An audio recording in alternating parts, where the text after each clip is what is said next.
We're going to go over the treatment process of if your patient just got out of surgery and has an ileus, or this would also work if the patient is constipated.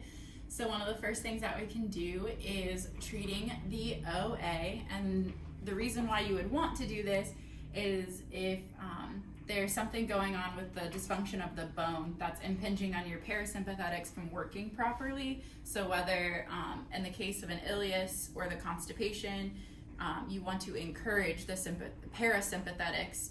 In the case of diarrhea, it might be hypertonic, so you want to inhibit the parasympathetics. And to treat that out, you would want to do the OA. And so with that, first what you want to do is I'm going to show you like this, but then make sure to take into consideration that half the time you're not going to be able to get to the end of the table with your patient. So really you're going to have to be coming at it from the side. But to start off with, you're going to go ahead and they're very simple movements. It's just the OA. It's not flexion of the neck. It's just your OA. So it's the yes, no, but simple. And as you can tell, she's really fighting me on the flexion, but if you can see, she extends a lot easier than she does flexion. She just doesn't want to flex. And so to treat that out, it's very similar to muscle energy, but instead of asking her to flex and extend, you're going to use her eye movement. And so she was extended, so I'm going to put her in flexion, and she likes to be extended. So instead of asking her to extend her head, I'm going to ask her to look at me. So go ahead and look at me, and then you should feel the muscles firing, or hold it for 3 to 5 seconds and ask her to relax. So she can just relax her eyes, close them, and then flex her a little bit more. And go ahead and look at me again, and relax, and flex her head just a little bit more. And then one more time. And okay.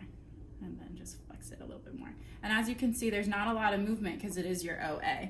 The other thing that you can do to help encourage the parasympathetics to go is your simple suboccipital release. And remember, that's just getting right underneath the nuchal line and pushing in on that suboccipital triangle, those muscles, and then just having them relax and take a couple deep breaths to relax and really let your fingers sink in, and really encouraging the parasympathetics to go. And that's how you would treat out the OA. So another thing that you can do to encourage the parasympathetics to get everything moving is you're going to do the sacral rocking, which is down at the levels of S2, S4. So your patient's lying in a hospital bed. So what you would ask them to do is go ahead and lift up to flex. You would flex their knee, and then ask them to lift up their hip. And you're going to slide your hand right under and beyond the sacrum. And then all you do is, they don't have to take any deep breaths or anything. They just breathe normally, and you're just going to encourage that movement with your hands. And to actually see that, I'm going to ask her to flip over. And this is just so you can see what's happening. And again, so you're just going to put your hand on their sacrum, and then just ask her, and you're just going to follow her breath. And if you can't figure out what it is at first, just ask your patient to take a deep breath. And so take a deep breath in. And with that, you should be able to feel that your sacrum is going to extend. So I'm going to push and encourage that. I'm going to push a little on the ILAs. And then she takes a deep breath out, and then her sacrum should flex. So I'm going to push a little bit more. And if I can't get enough on my hands, that's when you can start using both your hands. And then just ask her to breathe normally. And then you're just going to encourage that motion to stimulate the parasympathetics. Another one of the treatments you could do is if usually after abdominal surgery, the sympathetics are in overdrive, and so you want to be able to inhibit them and cause your sympathetics to relax. So to do this, you can do the paraspinal inhibition, and this is targeting specifically the sympathetics of your colon. So at the level of T10 to T11 is your right colon, and your left colon is T12 to L2.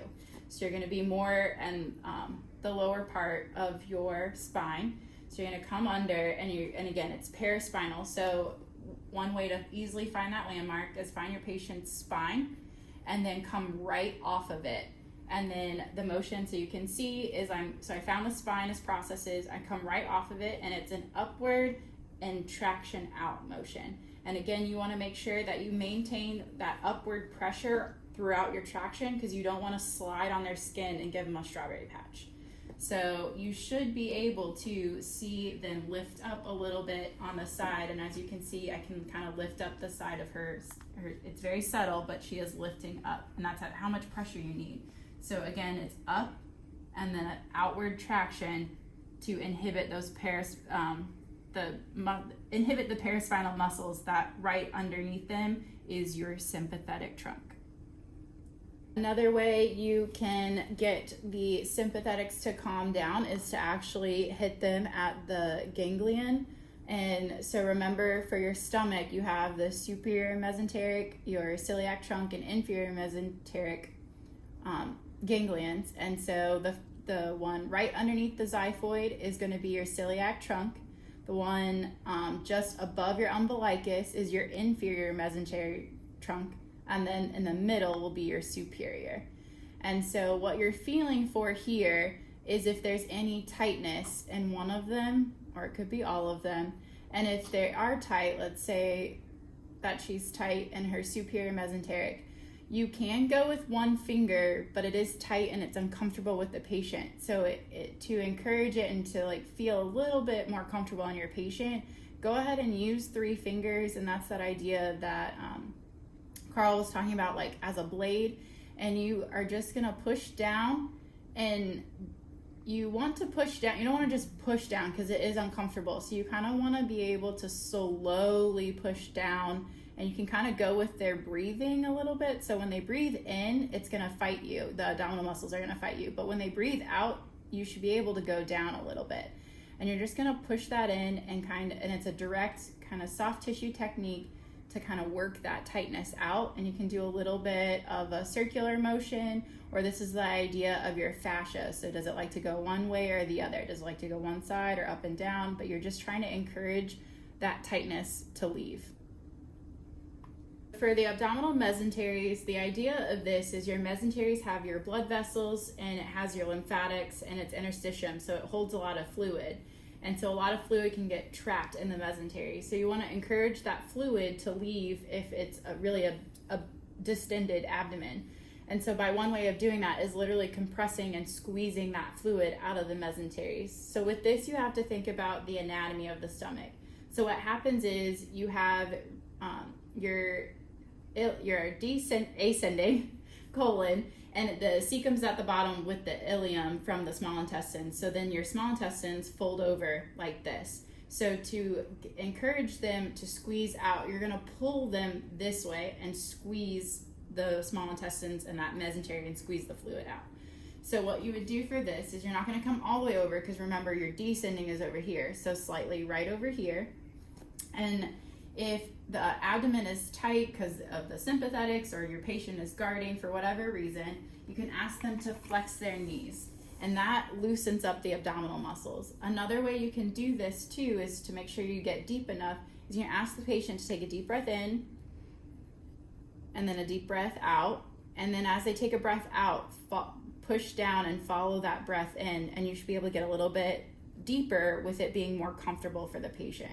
And you're going to maintain that pressure, and you're just going to fold the small intestines over and squeeze out the small intestines and that mesentery. And then the same idea is with the ascending, but the ascending, you want to be able to pull them up. So you're going to go deep and then pull them up. And you, again, it's that idea of squeezing that mesentery. And then the descending comes down, but remember your sigmoid colon comes over, so it's down. It's a downward traction, go right underneath their costal margin, down and a little bit medial, and you're just holding it down and squeezing that mesentery and squeezing the fluid out.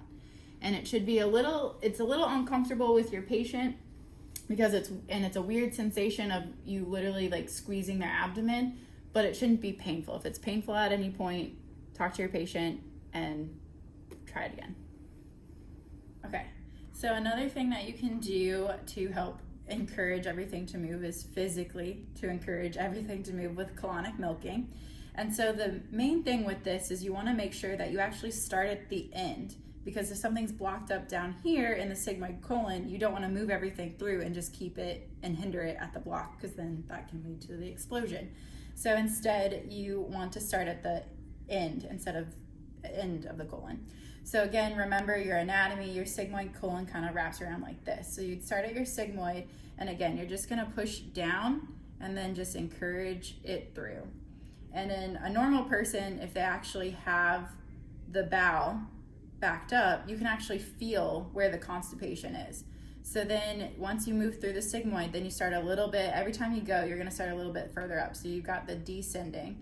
So I'm gonna just push down and just encourage everything through. And then you start a little bit, and then another thing to consider is that with the transverse colon, it doesn't come straight across like this. It's gonna dip down a little bit, so you have to take that in consideration. And then the flexures flip over themselves, and so you don't wanna push down right on the flexure, because then you're just impinging the bowel.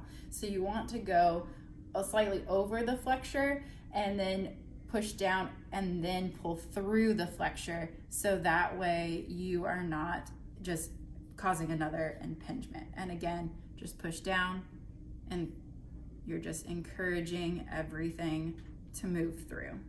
And so then I'd start over here, and you can just encourage everything to move through the bowel. And you're gonna work this all the way until you get to where the cecum starts. And then again, every time you go, you make sure you go back over where you've already been before. And it's just a down and push it through, a down and push it through. And again, make sure you are pushing down and maintain that pressure, because you don't want to just slide right over the skin. Another thing that you can do to help just encourage fluid movement throughout the body and to encourage the lymphatic is to do the lymphatic pumps, and that way you encourage all the fluid to get reabsorbed. And so with the abdomen, this is the one where you can do the two hands, but again, as you can see, she's kind of got a smaller stomach, so like awkward hand placement. So you can just do the one hand on smaller patients, or if they're a little bit larger and this just feels more comfortable, this is fine as well on larger patients. And so again, it's just, and then just relax like this. And so again, it's enough so that way you can see their nose and their feet, and it's just a slight fluid wave. And it's just, if you think about it, it's a nice little pump to get their stuff moving. And it's kind of slow, because if you think about it, these people just had surgery, so you don't want to like be pushing and doing like CPR under the stomach. It's just enough to get movement, a little movement. It's very subtle. The other thing is the hepatic pump, and which is even slower because you are on bone, so it's a little bit more uncomfortable, and it can be a little tender because you are pushing on bone. So that's why you want to be really gentle.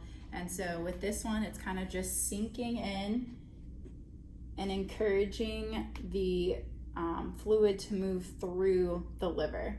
So again, you're just pushing down right on over the rib cage, which right underneath is your liver, and it's very gentle, and you just push it down to encourage. This one you may not see a fluid wave because it is such a gentle, slow motion, because you are taking consideration you are pushing right over on bone.